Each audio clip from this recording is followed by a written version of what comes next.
द्रव्यमान क्षति और बंधन ऊर्जा के बारे में स्टडी करने के बाद वैसे तो हमारा जो सिलेबस रहता रहा है उसमें बंधन ऊर्जा प्रति न्यूक्लियॉन, जो कि लास्ट क्लास में आपने पढ़ी BeN, और परमाणुओं की द्रव्यमान संख्या, उनके बीच एक ग्राफ हम लोगों को पढ़ना रहता रहा है, जिसमें हमको कई सारी बातें पता चलती थी। लेकिन ये 2020 और 21 के लिए आपका वो जो बंधन ऊर्जा का परिवर्तन है द्रव्यमान संख्या के साथ में, उसको डिलीट कर दिया गया है, वो नहीं अभी है, तो वो हम लोग नहीं स्टडी करेंगे।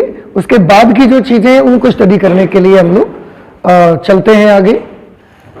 लेकिन उसमें से एक बड़ी इंपॉर्टेंट चीज रही है जिसे मैं आपको बताना चाहता हूं और आप इसे अच्छे से सुनिए। जैसे हमने देखा कि बंधन ऊर्जा प्रति न्यूक्लियॉन, एक न्यूक्लियॉन की बंधन ऊर्जा, जिसे आप BeN बोलते रहे। अब हमने ये देखा, जब वो ग्राफ बनाते हैं तो उसमें से हमको ये बात पता चलती है वैसे कि अगर हम कोई ऐसा न्यूक्लियस है हमारे पास, कोई ऐसा नाभिक है जिसकी बंधन ऊर्जा कम है बंधन ऊर्जा, और उसे हम ऐसे नाभिकों में तोड़ देते हैं या जोड़ देते हैं, कुछ भी कर दें, कोई भी ऐसा प्रोसेस कर दें जिससे हम कम प्रति न्यूक्लियॉन बंधन ऊर्जा वाले नाभिक को अधिक प्रति न्यूक्लियॉन बंधन ऊर्जा वाले नाभिक में बदल दें। समझ रहे? प्रति न्यूक्लियॉन बंधन ऊर्जा आपको याद आई कि नहीं आई? प्रति न्यूक्लियॉन बंधन ऊर्जा को आपको याद होगा BeN से लिखा गया था, बाइंडिंग एनर्जी पर न्यूक्लियॉन, और एक हमने लिखा था बाइंडिंग एनर्जी केवल, उसको BE से लिखा गया था, उसकी मैं बात नहीं कर रहा हूं, बाइंडिंग एनर्जी पर न्यूक्लियॉन। तो उस ग्राफ से हमको पता लगता है कि अगर जिस नाभिक की बंधन ऊर्जा प्रति न्यूक्लियॉन कम है, उसे अगर हम अधिक बंधन ऊर्जा प्रति न्यूक्लियॉन वाले नाभिक में कन्वर्ट कर दें, चाहे जैसे कर दें, चाहे हम बड़े नाभिक को तोड़ के ये काम कर दें, चाहे छोटे छोटे नाभिकों को जोड़ के ये काम कर दें, या ये अपने आप हो। लेकिन अगर कभी लोअर बाइंडिंग एनर्जी पर न्यूक्लियॉन का कोई भी न्यूक्लियस हायर बाइंडिंग एनर्जी पर न्यूक्लियॉन वाले किसी भी न्यूक्लियस में बदलता है, परिवर्तित होता है, तो हमको उससे ऊर्जा की एक बहुत बड़ी अमाउंट, ऊर्जा की एक विशाल मात्रा हमको मिलती है, जिसे हम साइंस की भाषा में अपार ऊर्जा भी कह सकते हैं। इतनी एनर्जी हमको मिलती है, और आप तो जानते ही हमारी इस दुनिया में एनर्जी की हमको बहुत जरूरत है। जितनी ज्यादा एनर्जी हमको मिले उतने हमारे काम ज्यादा से ज्यादा हो सकते हैं। तो क्योंकि हमने देखा कि अगर कोई न्यूक्लियस हमारे पास ऐसा है जिसकी बाइंडिंग एनर्जी पर न्यूक्लियॉन बहुत कम है, उसको अगर हम ज्यादा अधिक बंधन ऊर्जा प्रति न्यूक्लियॉन वाले नाभिक में बदल देते हैं, तो हमें इस प्रक्रिया में अपार ऊर्जा मिलती है। ऊर्जा की एक विशाल मात्रा, एक ह्यूज अमाउंट वहां से रिलीज होता है, और इस ऊर्जा को, जो ऊर्जा हमको इस प्रक्रिया में मिलेगी, इस ऊर्जा का नाम हम रखेंगे नाभिकीय ऊर्जा, न्यूक्लियर एनर्जी इसका नाम रखेंगे। ठीक है? तो सबसे पहले मैंने यही पॉइंट नोट करके लिखा आपको कि जब निम्न बंधन ऊर्जा प्रति न्यूक्लियॉन वाले किसी नाभिक को, देखो, निम्न बंधन ऊर्जा प्रति न्यूक्लियॉन वाले किसी नाभिक को उच्च बंधन ऊर्जा प्रति न्यूक्लियॉन वाले किसी नाभिक में परिवर्तित किया जाता है, तो अपार ऊर्जा उत्सर्जित होती है। वहां से हमें ऊर्जा की एक बहुत बड़ी अमाउंट मिलती है। इस ऊर्जा को नाभिकीय ऊर्जा कहा जाता है। ये जो एनर्जी होती है, इसको कौन सी एनर्जी बोलते हैं? इसको बोलते हैं नाभिकीय ऊर्जा। ठीक है? इस प्रक्रिया को 3 भागों में बांटा गया है। किस प्रक्रिया को 3 भागों में बांटा गया है? ये वाली प्रक्रिया जिसमें हम एक लोअर BeN वाले न्यूक्लियस को हायर BeN वाले न्यूक्लियस में कन्वर्ट करते हैं। ये वाला प्रोसेस 3 तरह से होता है हमारे नेचर में। इसमें से एक वो है जिसको हम कर सकते हैं और एक वो है जिसमें ये अपने आप होता रहता है, ऑटोमेटिकली ये प्रोसेस चलती रहती है, आप उसको कंट्रोल नहीं कर सकते। तो ये पहले तो दो पार्ट में बटा, जिसमें से जैसा कि मैंने बताया एक इनमें से एक तरह की प्रक्रिया ऐसी जिसे आप कर सकते हैं और दूसरी तरह का प्रोसेस ऐसा जिसे आप नहीं कंट्रोल कर सकते। ये ऑटोमेटिकली होता है, अपने आप ये प्रोसेस चलता रहता है लगातार। अब तो उसके जैसे जैसे कि मैंने बताया कि एक प्रोसेस ऐसा है जिसे हम कर सकते हैं, एक प्रोसेस ऐसा जो ऑटोमेटिक होता रहता है। तो जो ऑटोमेटिक होता है उसमें ये तीसरा पार्ट आपका आता है, रेडियो एक्टिविता इसको बोलते हैं। इसमें भी लगातार एक लोअर बाइंडिंग एनर्जी पर न्यूक्लियन का न्यूक्लियस हायर बाइंडिंग एनर्जी पर न्यूक्लियन वाले न्यूक्लियस में टूटता रहता है लगातार, और ये प्रोसेस ऑटोमेटिक है, स्वचालित है, अपने आप होता है, इसमें आपका कंट्रोल नहीं हो सकता। रेडियो एक्टिविता और अनलकीली रेडियो एक्टिविता भी 2020 और 21 के सिलेबस से डिलीट है, तो इसको भी आपको नहीं पढ़ना। अब बची एक वो प्रोसेस जिसे हम लोग कर सकते हैं कि हम चाहें तो लोअर एनर्जी पर न्यूक्लियन वाले लोअर बाइंडिंग एनर्जी पर न्यूक्लियन वाले न्यूक्लियस को हायर बाइंडिंग एनर्जी पर न्यूक्लियन वाले न्यूक्लियस में हम कन्वर्ट कर सकते हैं। इसके हमारे पास दो तरीके हैं। दो तरीके हैं कौन कौन से? नंबर एक, नाभिकीय विखंडन, बड़े नाभिकों को तोड़ के उनके खंड खंड करके टुकड़े टुकड़े करके हम ये काम कर सकते हैं। और दूसरा नाभिकीय संलयन, न्यूक्लियर फ्यूजन इसको बोलते हैं, इसको न्यूक्लियर फिजन बोला जाता है। नाभिकीय विखंडन, दूसरा नाभिकीय संलयन। इसमें हम क्या करते हैं, छोटे छोटे नाभिकों को जोड़ करके हम ये प्रोसेस कर सकते हैं। ठीक है, तो इन तीनों प्रक्रियाओं में होता एक ही काम है। कौन सा काम? कि लोअर बाइंडिंग एनर्जी पर न्यूक्लियन का जो न्यूक्लियस होता है वो हायर बाइंडिंग एनर्जी पर न्यूक्लियन वाले न्यूक्लियस में टूटता है। जैसे ये एक BEN है लोअर और एक ये BEN है बाइंडिंग एनर्जी पर न्यूक्लियन। इस वाले न्यूक्लियस की बाइंडिंग एनर्जी पर न्यूक्लियन कम है, इसकी बाइंडिंग एनर्जी पर न्यूक्लियन ज्यादा है। तो हम क्या करते हैं, लोअर बाइंडिंग एनर्जी वाले न्यूक्लियस को हायर बाइंडिंग एनर्जी वाले न्यूक्लियस में कन्वर्ट करते रहते हैं। और इन तीनों प्रक्रियाओं में होता यही है, चाहे आप नाभिकीय विखंडन करो, चाहे आप नाभिकीय संलयन करो, आप चाहे नाभिकीय आप ये रेडियो एक्टिविता चाहे हो, तीनों प्रक्रियाओं में एक ही चीज होती रहती है।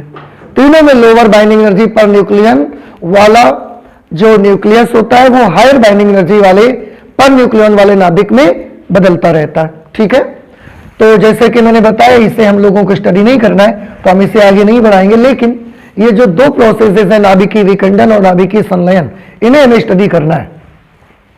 नाभिकीय विखंडन को अब हम स्टार्ट करते हैं। नाभिकीय विखंडन क्या होता है? बड़ा सिंपल प्रोसेस है। इसमें हम जो एक भारी नाभिक होगा, बड़े साइज का न्यूक्लियस होगा, जैसे यूरेनियम वगैरह के न्यूक्लियस हैं, इनके न्यूक्लियस का साइज बहुत बड़ा होता है। कैसे बहुत बड़ा होता है? क्योंकि इनका आप देखेंगे इनका जो एटॉमिक मास नंबर होता है वो 235 होता है। 235, 236 इतना इनका एटॉमिक मास नंबर होता है। और परमाणु द्रव्यमान संख्या का क्या मतलब है? प्रोटॉनों की संख्या प्लस न्यूट्रॉनों की संख्या। इट मींस कि जो यूरेनियम का नाभिक होता है, नाभिक, परमाणु की मैं बात नहीं कर रहा हूं, आप नाभिक की बात करिए। नाभिक के भीतर 235 कॉन्स्टिट्यूएंट्स होते हैं। 235 प्रोटॉन और न्यूट्रॉन की संख्या मिलाकर उसके नाभिक के भीतर रहती है। तो ये नाभिक इतना बड़ा हो जाता है कि ये इसमें अगर एक कोई भी चीज हम अगर और प्रवेश करवा दें तो ये नाभिक का साइज इतना बड़ा हो जाता है कि नाभिकीय बल जो होते हैं फिर वो संभाल नहीं पाते और नाभिक टूटना स्टार्ट हो जाता है। इतना बड़ा इसका न्यूक्लियस रहता है। 235 इसकी द्रव्यमान संख्या, आप खुद समझ सकते हैं। इसमें कितने प्रोटॉन्स हैं? 92। न्यूट्रॉन्स कितने होंगे? तो इसमें इसको घटा लो, न्यूट्रॉन्स पता लग जाएंगे आपको, इतने न्यूट्रॉन्स हैं।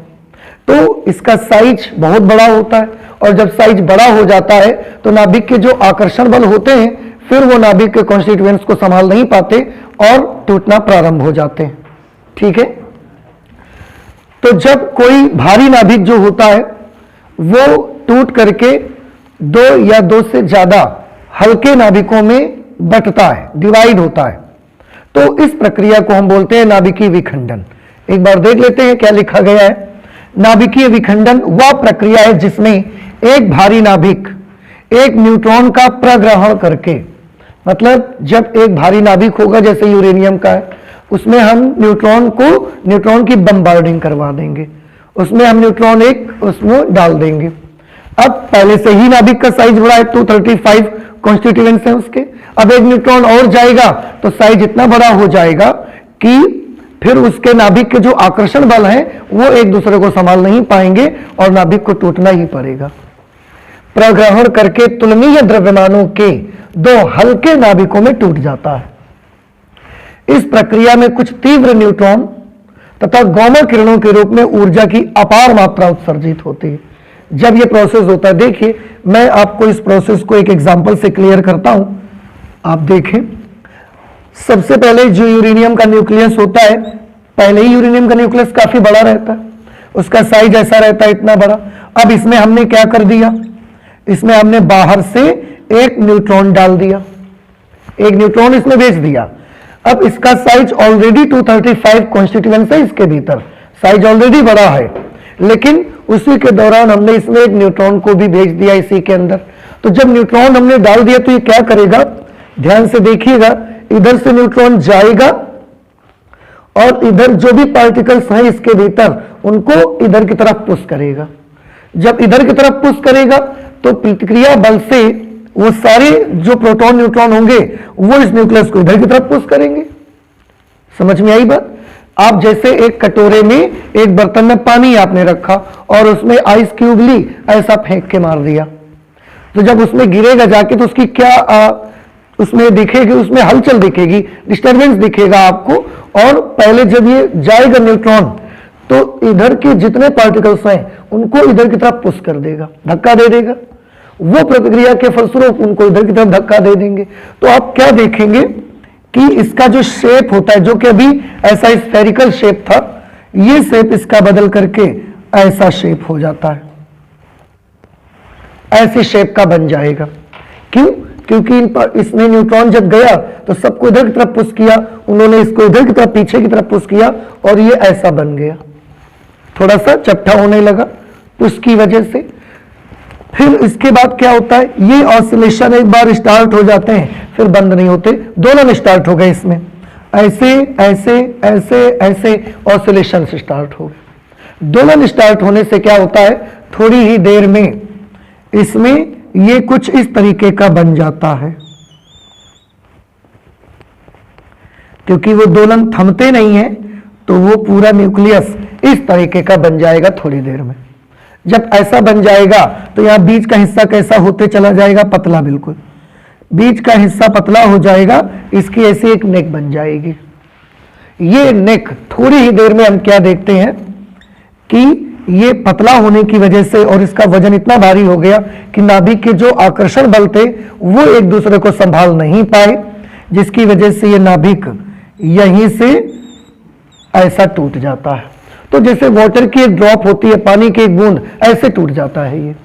और उसके साथ इसमें 3 न्यूट्रॉन्स भी रिलीज होते हैं, देखा गया कि 3 न्यूट्रॉन हमको यहां पर मिलते हैं। और इसके साथ देखो, एक तो 2 नाभिकों में टूटा, न्यूट्रॉन भी निकलते हैं और उसके साथ जैसा कि आपको बताया गया ऊर्जा की एक विशाल मात्रा यहां से उत्सर्जित होती है।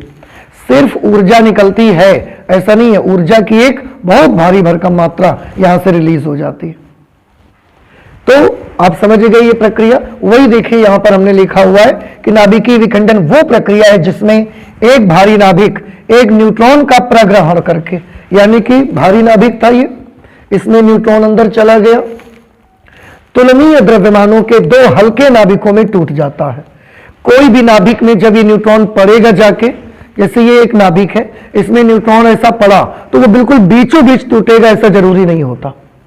कभी वो यहां से टूट जाएगा, यहां से टूट जाएगा, कहीं से भी वो टूट सकता है, बिल्कुल बीचों बीच से टूटेगा ये जरूरी नहीं है उसमें। लेकिन जब हम न्यूट्रॉन उसमें डाल देंगे, प्रग्रहण करेगा न्यूट्रॉन का वो नाभिक, तो वो अपेक्षाकृत दो हल्के नाभिकों में डिवाइड हो जाता है, टूट जाता है।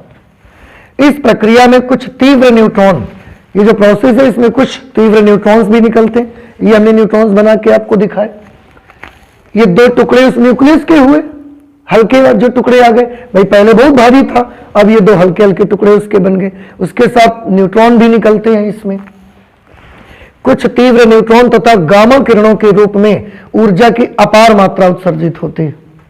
अपार मात्रा आप समझ सकते हैं, very huge amount of energy, इतनी ऊर्जा निकलती है कि इस ऊर्जा का यूज आप अच्छी जगहों में कर सकते हैं, आप बुरी जगहों में भी कर सकते हैं। कोई भी चीज होती है साइंस की, हमारी कोई भी इन्वेंशन हो, कोई भी डिस्कवरी हो, हम चाहें तो उसका बुरा यूज भी कर सकते हैं, हम चाहें तो उसका अच्छा यूज भी कर सकते हैं।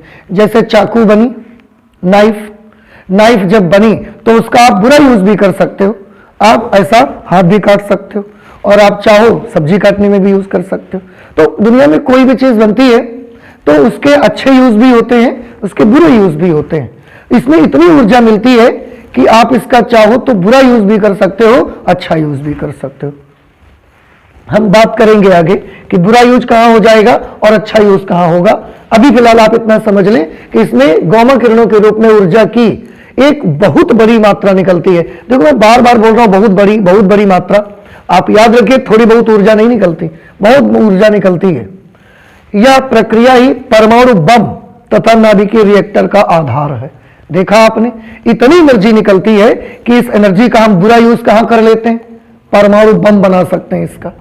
और बम तो अच्छी बात नहीं है, बम तो बुरी बात है बनाना, लेकिन क्योंकि ऊर्जा की इतनी विशाल मात्रा इसमें रिलीज होती है कि हम चाहें तो उसके बम बना सकते हैं, और वो भी परमाणु बम, एटम बम जिनको कहते हैं। आप समझ आ रहे हैं आपको?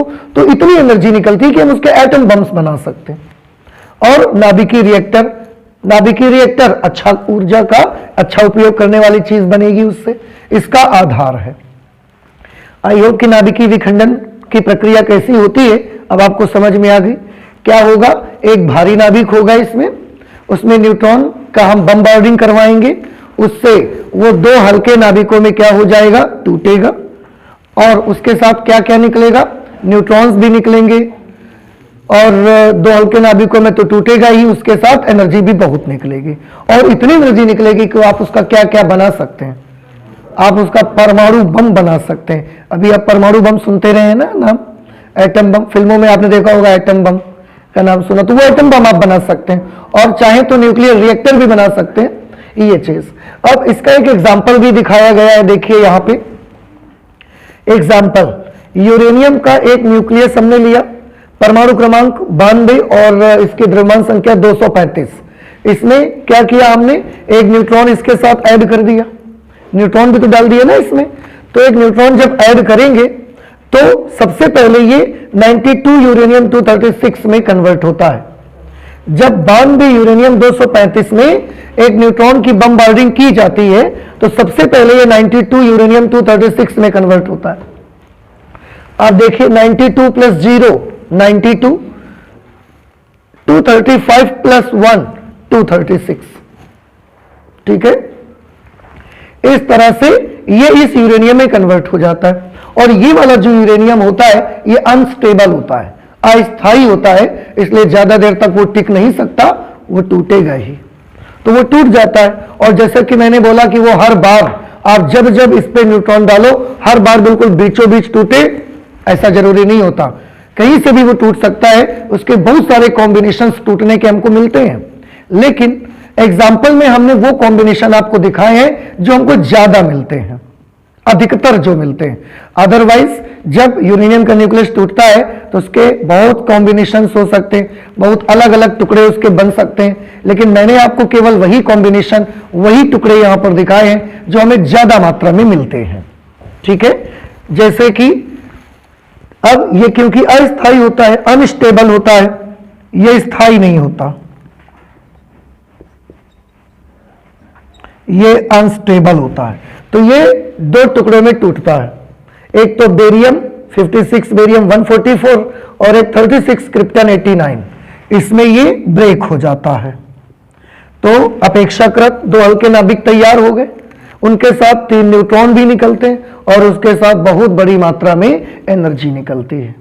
ठीक है, अच्छा, और देखिए क्या यूरेनियम में जब न्यूट्रॉन की बम्बार्डिंग करते हैं तो चाहे जब करो बस यही 2 चीजें बनती हैं। तो मैंने बोला ना कि ऐसा नहीं होता कि हर बार वो एक ही जैसा टूटे, कभी वो ऐसे टूट सकता है, कभी बीचों बीच टूटेगा, कभी इस एक तरफ से टूट जाएगा।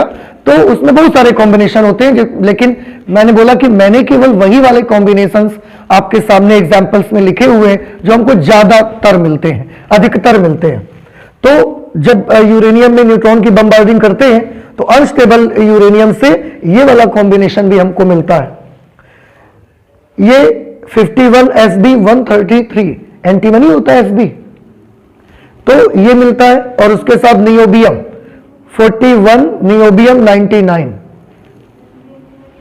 Sb एंटीमनी नहीं होता, क्या होता है? चलिए, ये नियोबियम होता है, इसका मुझे आइडिया नहीं है। तो 51Sb133 और ये नियोबियम 4199, ये 2 न्यूक्लियस बनते हैं और इन 2 न्यूक्लियस के साथ साथ ये 4 न्यूट्रॉन्स भी इससे निकलते हैं और उनके साथ क्या निकलती है? बहुत सारी एनर्जी निकलती है। ठीक है, अच्छा, एक कॉम्बिनेशन ये वाला भी बनता है। क्या बनता है एक कॉम्बिनेशन?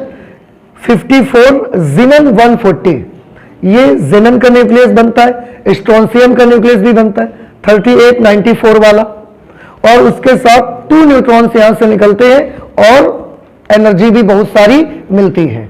तो देखो एक चीज और देखो, हमेशा 3 न्यूट्रॉन मिलेंगे ऐसा जरूरी नहीं है। देखो कभी 4 न्यूट्रॉन्स भी मिलेंगे, कभी 2। तो मैं यही आपको समझाना चाहता हूं कि आप ये मत सोचिएगा कि जब भी हम न्यूट्रॉन की बम्बार्डिंग यूरेनियम पर करेंगे हमेशा बस एक कॉम्बिनेशन मिलेगा।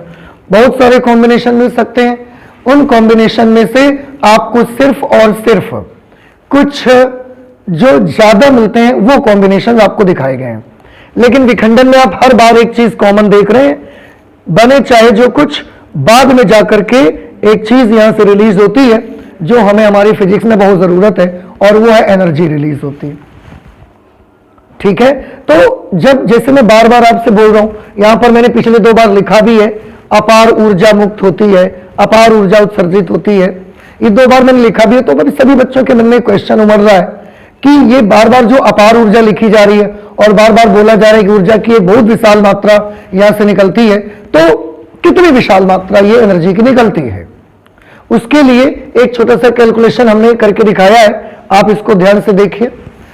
मैंने हेडिंग बनाई है नाभिकीय विखंडन में मुक्त ऊर्जा कि नाभिकीय विखंडन जो है इसमें कितनी एनर्जी निकलती है, कि बार बार उसको बताया जा रहा है कि ऊर्जा की विशाल मात्रा आती है, ऊर्जा की एक ह्यूज अमाउंट निकलता है, अपार ऊर्जा निकलती है। तो इतने शब्द, इतने एडजेक्टिव लगा करके उसका जो एप्रिसिएट किया जा रहा है, उसको जो प्रशंसा की जा रही है, तो आखिरकार कितनी ऊर्जा निकलती है इसका भी जिक्र किया जाए। तो मैंने एक छोटा सा एक एग्जाम्पल लिया, उसके अकॉर्डिंग आपको ये एक छोटा सा आंकड़ा मैंने बताया है कि कितनी एनर्जी निकलती है, और उसके लिए मैंने ये वाला एग्जाम्पल नोट किया है। देखो ध्यान से, इसमें कौन कौन सी चीजें मिली थी। इसमें 92 यूरेनियम 235 और एक न्यूट्रॉन मिला था। एक न्यूट्रॉन के साथ इसमें बम्बार्डिंग कराई गई थी। तो पहले तो ये देखना है कि इनका टोटल द्रव्यमान कितना है, क्योंकि इन्हीं से तो ये चीजें बनी हैं।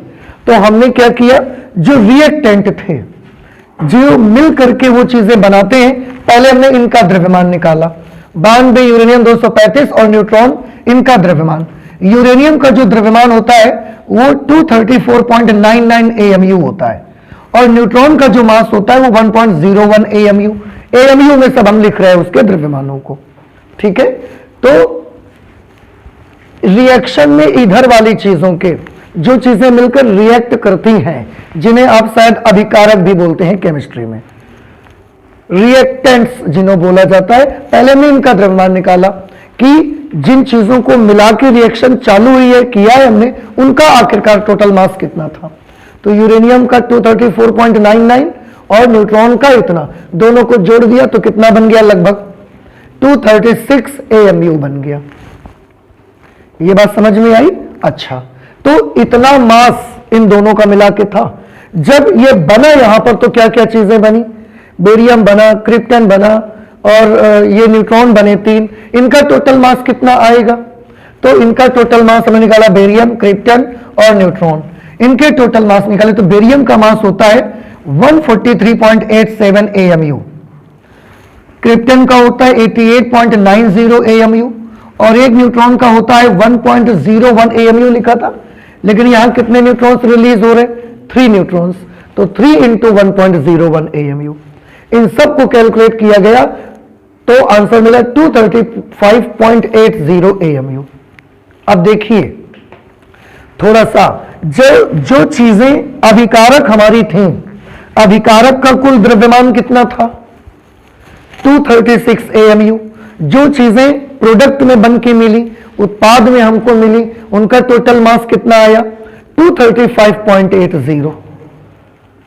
द्रव्यमान संरक्षण का सिद्धांत भी हम लोगों ने पढ़ा हुआ है कि द्रव्यमान ना तो उत्पन्न किया जा सकता है और ना ही तो नष्ट किया जा सकता है, उसे एक रूप में दूसरे रूप में आप बदल सकते हैं। एक रूप से द्रव्यमान को ऊर्जा में बदल सकते हैं, ऊर्जा को द्रव्यमान में। लेकिन आप देख सकते हैं कि जो हमने रिएक्शन करवाई उनका टोटल मास कितना था? 236। जो बन के मिल गया उसका टोटल मास कितना है? 235.80। तो कुछ द्रव्यमान का नुकसान हो गया। देखो 236 हमने मिलाया और जो बना वो पूरा 236 नहीं मिला हमको, वो तो हमको 235.80 मिला, तो बाकी का मास कहां चला गया? इसका मतलब उतने द्रव्यमान की क्या हो गई? क्षति हो गई, कमी हो गई, लॉस हो गया, डिफेक्ट हो गया उतने द्रव्यमान का। समझ आया? तो कितने मास का डिफेक्ट हो गया? हमने द्रव्यमान क्षति निकाली, 236 में 235.80 माइनस कर दिए तो हमको मिला 0.20 AMU। इतना द्रव्यमान लॉस हो गया। अब अगर इतना द्रव्यमान लॉस हो गया तो इसका क्या हुआ होगा? आंसर है इतने द्रव्यमान के बराबर की ऊर्जा बन गई होगी। तो इतने द्रव्यमान के बराबर कितनी ऊर्जा बनी होगी? ये हम आइंस्टीन का द्रव्यमान ऊर्जा समीकरण पढ़ा है, जो द्रव्यमान को ऊर्जा में और ऊर्जा को द्रव्यमान में क्या कर सकता है? बदलवा सकता है। ठीक है, तो इतना द्रव्यमान जो क्षति हुई है उसमें हमने आइंस्टीन के द्रव्यमान ऊर्जा समीकरण के अनुसार इस द्रव्यमान क्षति के तुल्य ऊर्जा निकाली। उनकी इक्वेशन क्या थी? उनकी इक्वेशन थी डेल्टा m × c²। लेकिन एक चीज देखो, एक बात मैं आपको बताऊं, आप इसको जरा गौर से सुन लीजिएगा। आइंस्टीन के द्रव्यमान ऊर्जा समीकरण को जब हमने पढ़ा तो हमने उसे कैलकुलेशन करके रखा हुआ है कि 1 AMU कितनी ऊर्जा के बराबर होता है। 1 AMU लगभग 931, 931.5 निकाला था, पर हम उसको लगभग में कितना ले सकते हैं? 931 मिलियन इलेक्ट्रॉन वोल्ट। कि अगर कभी भी कहीं से भी 1 AMU का मास डिस्ट्रॉय होगा, 1 AMU द्रव्यमान नष्ट होगा, तो उसकी जगह पर कितनी एनर्जी मिलेगी हमको? उतनी जगह पर 931 मिलियन इलेक्ट्रॉन वोल्ट एनर्जी मिलेगी हमको। बात समझ में आई? अब यहां पर कितना द्रव्यमान नष्ट हो रहा है बताइए? यहां तो 0.20 AMU द्रव्यमान नष्ट हो रहा है। तो 1 AMU से कितनी ऊर्जा मिलती है? 931 MeV। तो 0.20 AMU से कितनी मिलेगी? तो उसके लिए 0.20 को 931 में मल्टीप्लाई करवा दिया गया। कुछ बात समझ में आ रही है? तो ये फॉर्मूले का यूज क्यों नहीं हुआ? इसका यूज कब करेंगे? तो आप याद रखें, इसका यूज आप तब करिए अगर आपका द्रव्यमान किलोग्राम में दिया गया है, किलोग्राम में। तो द्रव्यमान को यहां रखो, स्पीड ऑफ लाइट यहां लिखो और कैलकुलेट करो। लेकिन याद रहे उस समय आंसर डायरेक्टली MeV में नहीं आएगा, उस समय आंसर आएगा जूल में, और इसके बाद जब आप जूल को कन्वर्ट करोगे तो वो आंसर MeV में आ जाएगा आपका। तो ये फॉर्मूला में लिख दिया है ताकि ये बताने के लिए कि ये आइंस्टीन का द्रव्यमान ऊर्जा समीकरण था, लेकिन इसका यूज हमने यहां किया नहीं है भाई। हमने क्या चीज यूज कर ली यहां पर? हमने अपने पुराने नॉलेज को इस्तेमाल कर लिया। पुराने नॉलेज को ऐसे इस्तेमाल कर लिया कि एक AMU मास जब डिस्ट्रॉय होता है तो 931 मिलियन इलेक्ट्रॉन वोल्ट हमको एनर्जी मिलती है। तो आज तो 0.20 AMU मास डिस्ट्रॉय हो रहा है, तो कितनी एनर्जी मिलेगी? हमने मल्टीप्लाई करा के देखा और वो एनर्जी लगभग 190 मिलियन इलेक्ट्रॉन वोल्ट, लगभग हम लगभग में 200 मिलियन इलेक्ट्रॉन वोल्ट बोल सकते हैं कहने को। ठीक है, हमने 235 का न्यूक्लियस लिया है, अगर 240 वाला कोई न्यूक्लियस मैं ले लेता तो वो लगभग 200 को पार कर जाती एनर्जी आपकी। तो औसतन यहां से कितनी मिल रही है? 190, लेकिन एवरेज में हम उसको कितना ले सकते हैं?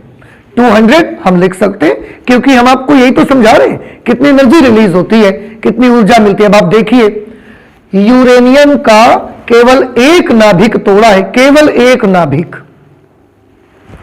बात समझ रहे हैं? यूरेनियम का केवल एक ही नाभिक तो आपने तोड़ा, केवल एक न्यूक्लियस तोड़ा है और लगभग 200 मिलियन इलेक्ट्रॉन वोल्ट ऊर्जा मिल रही है। 200 और उसके बाद आप जानते हो क्या लगा है? Million, million 10 to the power 6। जो आपकी ये लाइट वगैरह होती है, जो आप एटम में पढ़ रहे थे कि जब हायर एनर्जी लेवल से लोअर एनर्जी लेवल पे इलेक्ट्रॉन आता है तो वो एनर्जी निकालता है अपने अंदर से। वो जो एनर्जी निकालता है विद्युत चुंबकीय तरंगों के रूप में, उस एनर्जी का ऑर्डर इलेक्ट्रॉन वोल्ट का होता है, इलेक्ट्रॉन वोल्ट। और ये एनर्जी कितनी मिल रही है? मिलियन इलेक्ट्रॉन वोल्ट, मिलियन, और वो भी 1-2 मिलियन नहीं, 200 million electron volt, 200 million electron volt. This is a very huge amount of energy. और अब आप देखिए, इससे भी हैरानी की बात यह है कि इतनी ऊर्जा पाने के लिए कितना यूरेनियम तोड़ा है आपने? एक नाभिक तोड़ा है यूरेनियम, तो बात छोड़िए, एक न्यूक्लियस केवल आपने तोड़ा है अभी, और 200 million electron volt energy release होती है। तो अब हम ये सोच रहे हैं कि अगर एक नाभिक तोड़ने से इतनी ऊर्जा मिलेगी, और यूरेनियम का हम 1 ग्राम अगर लेके उसका 1 ग्राम तौल के ले ले, 1 ग्राम केवल, 100 ग्राम भी नहीं ले रहा हूं, 50 ग्राम भी मैं नहीं ले रहा हूं, केवल यूरेनियम का 1 ग्राम मैं लूंगा तो कितनी एनर्जी रिलीज होगी? मैंने उसका भी एक आंकड़ा प्रस्तुत किया यहां पर। इस प्रकार 1 ग्राम यूरेनियम के विखंडन से प्राप्त नाभिकीय ऊर्जा, एक नाभिक को तोड़ते हैं लगभग 200 MeV ऊर्जा मिलती है। 1 ग्राम में सबसे पहले हमने ये पता लगाया कि 1 ग्राम में नाभिक कितने होंगे आखिरकार यूरेनियम के। तो 1 ग्राम में नाभिक होंगे 6 × 10⁻23 अपॉन 235। ये कहां से आ गया? आप सभी ने केमिस्ट्री में एवोगैड्रो नंबर पढ़ा हुआ है। एवोगैड्रो नंबर आपको क्या बताता है कि उसके 1 ग्राम अणु में कितने परमाणु होते हैं। तो जैसे यूरेनियम की द्रव्यमान संख्या कितनी है? 235 द्रव्यमान संख्या है। इसका क्या मतलब है? अगर आपने एवोगैड्रो नंबर अच्छे से पढ़ा होगा तो आप इसका मीनिंग जानते होंगे कि यूरेनियम के 1 ग्राम अणु द्रव्यमान में 6 × 10⁻23 परमाणु होते हैं। 1 ग्राम अणु द्रव्यमान का मतलब क्या होता है? 1 ग्राम अणु द्रव्यमान उसके द्रव्यमान संख्या के बराबर ग्राम में मात्रा होती है। इसका मतलब है एवोगैड्रो नंबर से हमको पता लगा कि यूरेनियम की अगर परमाणु द्रव्यमान संख्या 235 है, तो हमको यहां से पता लगा कि 235 ग्राम यूरेनियम में 6 × 10⁻23 परमाणु होते हैं। फिर से सुनिए, यूरेनियम का एटॉमिक मास नंबर कितना है? 235।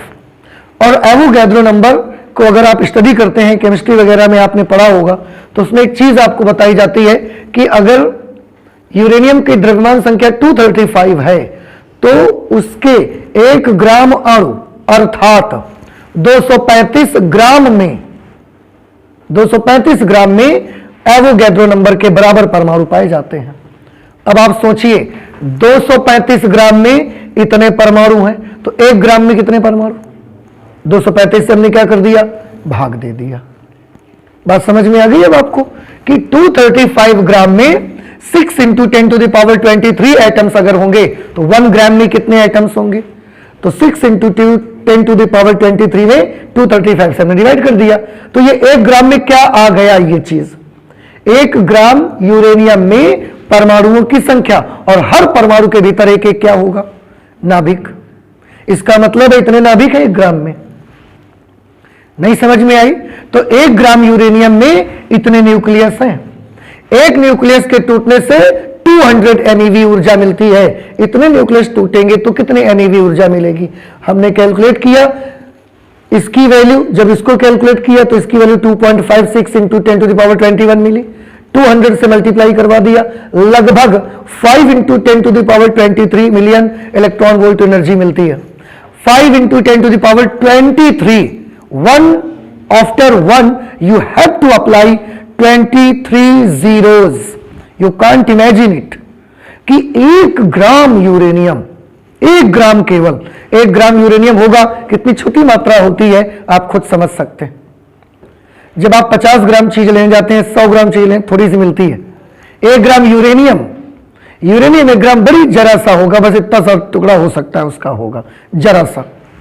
उस टुकड़े को केवल अगर हम पूरी तरीके से ब्रेक कर दें, पूरी तरीके से उसका विखंडन करवा दें, उसका फिजन करा दें, उसको तोड़ दें पूरी तरीके से, तो आपको इतनी मिलियन, इसके बाद भी मिलियन लगा है, देखो सिर्फ इतनी नहीं, इसके बाद भी मिलियन, उसके 10 की घात 6 और लगाओ, इसमें इतनी एनर्जी मिलती है। और उसका एक छोटा सा आंकड़ा मैंने दिखाया कि इतनी ऊर्जा आप ऐसे नहीं समझ पाओगे, जब और आपको इसके बारे में बताया जाएगा तब आप जान पाओगे कि इतनी ऊर्जा 20 टन TNT, TNT का नाम सुना है आपने? ट्राई नाइट्रोटोलुइन, एक विस्फोटक पदार्थ है। ट्राई नाइट्रोटोलुइन, आप केमिस्ट्री में इसको भी ज्यादा पढ़ते हैं। तो इतनी ऊर्जा अगर आपको पानी है तो आपको 20 टन TNT को विस्फोट करना पड़ेगा। टन समझते हैं? 1 टन कितने के बराबर होता है? 1000 किलो, 10 क्विंटल के बराबर, समझ रहे हैं ना? 1 टन 1000 किलो के बराबर, तो 20 टन 20,000 किलो। जितनी ऊर्जा 20,000 किलो TNT को विस्फोट करने से मिलेगी, उतनी ऊर्जा खाली 1 ग्राम यूरेनियम को विखंडित करने से मिल जाएगी आपको। अब आप कुछ आंकड़ा मिल गया आपको? अब तो मानोगे ना कि इसे हम ऊर्जा की बार बार विशाल मात्रा क्यों बोल रहे थे, कि ऊर्जा की बहुत विशाल मात्रा यहां से रिलीज होती है, हम क्यों बार बार इसको कह रहे थे? इसलिए बोल रहे थे कि जब आप 20,000 किलो, 20 टन TNT जब आप विस्फोटित करते हो, उससे जितनी ऊर्जा मिलती है, तो अब आपको 20,000 किलो TNT विस्फोट नहीं करना पड़ेगा, लेकिन उतनी ही ऊर्जा आपको किससे मिल जाएगी? 1 ग्राम यूरेनियम से। इतना जरा सा टुकड़ा लाओ, रखो, तोड़ो, इतनी अपार ऊर्जा ले लो। और देखो इससे क्या हो सकता है, जिससे 2 into 10 to the power 4 kilowatt hour, 20,000, 2 गुणे 10 की घात 4 का मतलब क्या होता है? 20,000 किलोवाट घंटा, 20,000 किलोवाट घंटा या 20 मेगावाट आवर। भाई किलोवाट को हम क्या कर सकते हैं? किलोवाट को वाट में बदलेंगे तो 10 टू द पावर 3 से मल्टीप्लाई करेंगे, तो ये 2 इंटू 10 टू द पावर 7 बन जाएगा। उसमें से 10 टू द पावर 6 मेगावाट बना लेंगे और 1 जीरो इसको मिल जाएगा। तो 20 मेगावाट आवर इतने विद्युत ऊर्जा उत्पन्न की जा सकती है, पावर प्लांट चल सकता है इससे। 20 मेगावाट आवर का पावर प्लांट इससे चल सकता है। आप बिजली बना सकते हैं और बहुत दिनों तक आप बिजली का यूज कर सकते हैं। इतनी एनर्जी रिलीज होगी। और कितना यूरेनियम टूटेगा? केवल 1 ग्राम टूटेगा। इसलिए ये एग्जाम्पल आपके सामने दिखाना बेहद जरूरी था। अदरवाइज हम बार बार बोलते रहेंगे अपार ऊर्जा मुक्त होती है, अपार ऊर्जा उत्सर्जित होती है, ऊर्जा की एक विशाल मात्रा निकलती है, पर आप लोग हमारी बात पर यकीन नहीं करेंगे। इसलिए यह बेहद जरूरी था आपको दिखाना कि देखिए एनर्जी का कितनी मात्रा यहां से रिलीज हो रही है। ठीक है, तो अब आपको यह चीज समझ में आ गई। अब अगर नाभिकीय विखंडन में इतनी ऊर्जा निकलती है तो यह ऊर्जा हमको चाहिए, ये चाहिए हमको। कैसे? इतनी ऊर्जा लेने के लिए उधर 20 टन TNT विस्फोट करना पड़ता था, और यहां पर हमारा काम बस किससे बन जाएगा? 1 ग्राम यूरेनियम से। तो ये एनर्जी हमको चाहिए, और हम इसको अगर बुरे काम में यूज कर सकते हैं तो अच्छे कामों में भी तो यूज कर सकते हैं। हम इसको बनाएंगे अच्छी चीजें कुछ, और एनर्जी का अच्छी जगह पर यूज करेंगे। ठीक है, अच्छा, इसका मतलब है ये ऊर्जा आपको चाहिए, और अगर ये ऊर्जा चाहिए इसका मतलब आप क्या करना चाहते हो? आप नाभिकीय विखंडन करना चाहते हो। नाभिकीय विखंडन जब हम करते हैं तो नाभिकीय विखंडन में हमको दो तरीके की अभिक्रियाएं मिलती हैं। अब इससे थोड़ा और आगे चलते हैं। नाभिकीय विखंडन में हमको दो तरह की अभिक्रियाएं मिलती हैं। नाभिकीय विखंडन में एक अभिक्रिया हमको मिलती है जिसको हम बोलते हैं, पहले नाभिकीय विखंडन में श्रृंखला अभिक्रिया कर लेते हैं, ठीक है? तो इसको आप नोट करिए। इसके बाद हम आते हैं नाभिकीय विखंडन में श्रृंखला अभिक्रिया। श्रृंखला अभिक्रिया दो तरीके की आपको मिलेगी, उसको हम स्टडी करेंगे, ठीक है? तो आप इसे नोट करें पहले। नाभिकीय विखंडन में आपने अभी जो देखा कि इतनी अपार ऊर्जा मिलती है, तो अब इस ऊर्जा को पाने के लिए हम रिएक्शन करवाना चाहते हैं। तो उससे रिलेटेड एक दो चीजें और हैं जो पहले हम लोग देख लेते हैं कि नाभिकीय विखंडन जो होती है एक चैन रिएक्शन इसमें होती है। जैसे एक छोटा सा एग्जांपल है, आप देखें ध्यान से। एग्जांपल ये कि जैसे यहां पर मेरे पास ये एक यूरेनियम का न्यूक्लियस है, ठीक है? इस यूरेनियम न्यूक्लियस में यहां से हमने एक न्यूट्रॉन को भेजा, उसकी बमबार्डिंग करवाई। जब ये यूरेनियम में न्यूट्रॉन ने बमबार्डिंग की तो ये टूटा दो भागों में, और इसके टूटने के साथ साथ लगभग औसतन कितने न्यूट्रॉन यहां से निकलते हैं? 3 न्यूट्रॉन औसतन निकलते हैं। तो मैं यूरेनियम नाभिकों को नहीं दिखाऊंगा, न्यूट्रॉनों को दिखाऊंगा केवल। तो एक नाभिक टूटा, उसके बाद कितने न्यूट्रॉन यहां से निकले? 3 न्यूट्रॉन यहां से निकले। एक न्यूट्रॉन, दूसरा न्यूट्रॉन, तीसरा न्यूट्रॉन। ये 3 न्यूट्रॉन जाएंगे, और न्यूक्लियस का अगर इतना बड़ा टुकड़ा आपने लिया है, ढेर लिया है आपने, तो उसमें एक नाभिक होगा ऐसा तो नहीं है। एक इतने बड़े टुकड़े में अभी आपने देखा 1 ग्राम यूरेनियम में कितने सारे टुकड़े मिले थे आपको? I think 5.26 into 10 to the power 21 नाभिक मिले हुए थे, 5.26 के आसपास। अभी यहाँ कैलकुलेशन हमने किया था जिसमें हमने लिखा था 6 into 10 to the power 23 upon 235। उसकी वैल्यू कितनी आई थी? 5.26 21।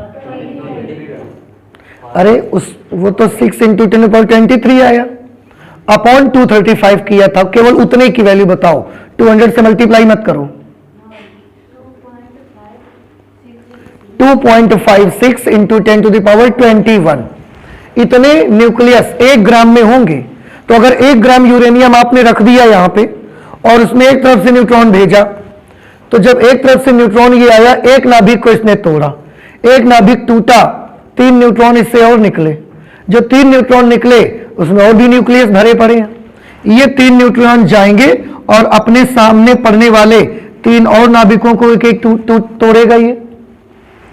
अब जब ये टूटेंगे तो इनसे भी तो 3-3 न्यूट्रॉन ऐसा निकलेंगे, इनसे भी 3-3 न्यूट्रॉन इस तरीके से निकलेंगे, इससे भी 3 न्यूट्रॉन ऐसा निकलेंगे, इससे भी 3 न्यूट्रॉन ऐसे निकलेंगे। अब इनके सामने फिर से न्यूक्लियस पड़ जाएंगे। तो ये न्यूट्रॉन जो एक एक न्यूट्रॉन, इतने न्यूट्रॉन हो गए 9 न्यूट्रॉन। इस सब न्यूट्रॉन के सामने एक एक नाभिक पड़ेगा। ये जब इनके सामने एक एक नाभिक पड़ेगा, ये फिर से नाभिक टूटेंगे, और उसके साथ 3-3 न्यूट्रॉन फिर इस तरीके से निकलेंगे। यहां से आप देख सकते हैं इस तरह से 3-3 न्यूट्रॉन फिर सब में निकलेंगे। ऐसा और आगे आएगा, ऐसा और आगे आएगा, और ये चीज चलती ही रहेगी। कब तक चलती रहेगी? तब तक चलती रहेगी जब तक कि पूरा यूरेनियम आपका समाप्त नहीं हो जाता, तब तक यह प्रोसेस चलती रहेगी। और अब आप देखें इस प्रक्रिया में एक चैन सी बन गई। चैन मतलब एक के बाद एक, एक के बाद एक, एक के बाद एक, लगातार ये प्रक्रिया होती रहती है। आप देख सकते हैं इसमें पहले कितना न्यूक्लियस टूटा था? 1। पहले 1 न्यूक्लियस टूटा, फिर कितने टूटे? 3। फिर कितने टूटे हैं आप देखो, 1 2 3 4। इसमें आप देखिए पहले 1 टूटा, फिर 3 न्यूक्लियस टूटे, फिर कितने टूटे? 1 2 3 4 5 6 7 8 9। फिर 9 टूटे न्यूक्लियस। आपको नहीं लगता कि पहले एक टूटा यानी कि 3 टू द पावर 0 न्यूक्लियस टूटे, फिर 3 न्यूक्लियस टूटे मतलब 3 टू द पावर 1 न्यूक्लियस टूटे, अगली बार 9 टूटे इसका मतलब 3 टू द पावर 2 न्यूक्लियस टूटे। अब एक लाइन जैसी बन गई। अगली बार अब आप बता सकते हैं कितने न्यूक्लियस टूटेंगे, 3 टू द पावर 3, 27 न्यूक्लियाई टूटेंगे। इसके बाद उसके बाद कितने न्यूक्लियस टूटेंगे, 3 टू द पावर 4, 81 न्यूक्लियस टूटेंगे। और आप देख रहे हैं इस तरीके से ये गुणोत्तर श्रेणी बन जाती है और ये एक प्रकार की चैन जैसी बन गई। एक टूटा, फिर 3 टूटे, फिर 9 टूटे, फिर 27 टूटे, फिर 81, एक के बाद एक, एक के बाद एक के बाद। चैन में भी तो ऐसा होता है, एक कड़ी, फिर एक दूसरी कड़ी, फिर एक तीसरी, चौथी, एक से एक जुड़ती रहती है कड़ियां। इसी प्रकार यहां पर भी एक के बाद एक के बाद एक के बाद ऐसे न्यूक्लियाई टूट रहे हैं, देखो लगातार। तो ये एक प्रकार से क्या बन गई, इसकी चैन बन जाती है रिएक्शन की, नाभिकों के टूटने की एक श्रृंखला बन जाती है। और इसी अभिक्रिया को हम बोलते हैं श्रृंखला अभिक्रिया, नाभिकीय विखंडन की श्रृंखला अभिक्रिया। और ये इस तरीके से मल्टीप्लाई होते चले जाते हैं। देखो कौन सी श्रेणी में ये टूटते हैं, गुणोत्तर श्रेणी में। हमने वही लिखा, नाभिकीय विखंडन में श्रृंखला अभिक्रिया, चैन रिएक्शन। जब यूरेनियम पर न्यूट्रॉनों की बमबारी की जाती है तो प्रत्येक यूरेनियम नाभिक 2 लगभग बराबर खंडों में टूट जाता है और इसके साथ ही अत्यधिक ऊर्जा और 2 या 3 न्यूट्रॉन भी निकलते हैं। ठीक, इतनी तो शुरुआत की बात हो गई। ये जो न्यूट्रॉन 2 या 3 निकलते हैं, अनुकूल परिस्थितियां मिलने पर अन्य यूरेनियम नाभिक को भी इसी प्रकार तोड़ सकते हैं। ये जो 3 न्यूट्रॉन निकलेंगे ये अन्य 3 को तोड़ेंगे, फिर इनसे 9 निकलेंगे वो अन्य 9 को तोड़ेंगे, फिर उनसे 27 निकलेंगे वो 27 को तोड़ेंगे। अन्य यूरेनियम नाभिक को भी इसी प्रकार विखंडित कर सकते हैं। इस प्रकार नाभिकों के विखंडन की एक श्रृंखला बन जाती है, एक चैन जैसी बन जाती है, एक के बाद एक के बाद एक के बाद एक के टूटने की चैन बन जाती है, जो एक बार चालू होने पर स्वतः चालू रहती है। आपने केवल एक बार चला दी, बस एक नाभिक पे एक न्यूट्रॉन मार दो आप चले जाओ, तो आप केवल आग लगा दो, बस जैसे सूखा ढेर लगा है लकड़ियों का, आपको केवल एक छोटी सी चिंगारी देनी है उसको। इसके बाद धीरे धीरे करके वो तब तक आग नहीं बुझेगी जब तक उसका पूरा ढेर नहीं जल जाएगा। तो आपने केवल एक छोटा सा काम किया, एक चिंगारी दे दी, एक न्यूक्लियस को तोड़ा, उसके बाद वो अपने आप ही होता रहता है, एक श्रृंखला बन जाती। तो यूरेनियम एक बार चालू होने पर स्वतः चालू रहती है जब तक कि समस्त यूरेनियम समाप्त नहीं हो जाता। इस प्रक्रिया को ही कौन सी बोलते हैं, श्रृंखला अभिक्रिया। तो श्रृंखला अभिक्रिया आपको समझ में आई। अब जब ये श्रृंखला अभिक्रिया बन जाती है तो ये जो श्रृंखला अभिक्रिया होती है ये भी 2 तरह की होती है, ये भी 2 तरह की होती है। अब सोचो, इसके बाद 81 के बाद 243, उसके बाद 729 और तब तक ये क्रिया चलेगी अब जब तक टूट नहीं जाएंगे। और एक बार अगर ये बहुत ज्यादा टूटना शुरू हो गया तो आप इसको कंट्रोल भी नहीं कर सकेंगे, क्योंकि वो तो अपने आप हो रहा है ना। आप कंट्रोल कैसे, आप तो कंट्रोल उससे करते हो जो आप काम करते हो, उससे आप कंट्रोल करते हो। इसे तो आपने किया नहीं तो आप इसे कंट्रोल भी नहीं कर पाएंगे। तो ये अनकंट्रोल्ड भी हो सकती है, अनकंट्रोल्ड भी हो सकती है। इसलिए श्रृंखला अभिक्रियाएं 2 तरीके की होती हैं, एक होती है नियंत्रित श्रृंखला अभिक्रिया और एक होगी अनियंत्रित श्रृंखला अभिक्रिया। नियंत्रित श्रृंखला अभिक्रिया को हम कंट्रोल करेंगे और अनियंत्रित हमसे कंट्रोल नहीं होगी। तो ये कैसी होती है, क्या होती है, आज हम लोगों ने एक चैन रिएक्शन तक पढ़ लिया है एंड आई होप कि आपको ये चैन रिएक्शन समझ में आ गई। इसको श्रृंखला अभिक्रिया क्यों बोला गया, चैन रिएक्शन क्यों बोला गया, क्योंकि एक के बाद ये टूटना अपने आप ही चालू हो गया। तो ये एक श्रृंखला बन जाती है, ये एक चैन बन जाती है, एक सीरीज बन गई इसकी, देखो टूटने की। इसलिए इसका नाम हमने रख दिया श्रृंखला अभिक्रिया। अब नाभिकीय विखंडन की जो श्रृंखला अभिक्रिया होती है यह भी 2 तरीके की होती है, तो उसको हम पढ़ेंगे और इसके आगे की चीजें फिर नेक्स्ट क्लास में पढ़ते हैं। ठीक है, तो आज इतना ही रखेंगे अपनी फिजिक्स में, चलते हैं, मिलते हैं नेक्स्ट क्लास पे। Thank you.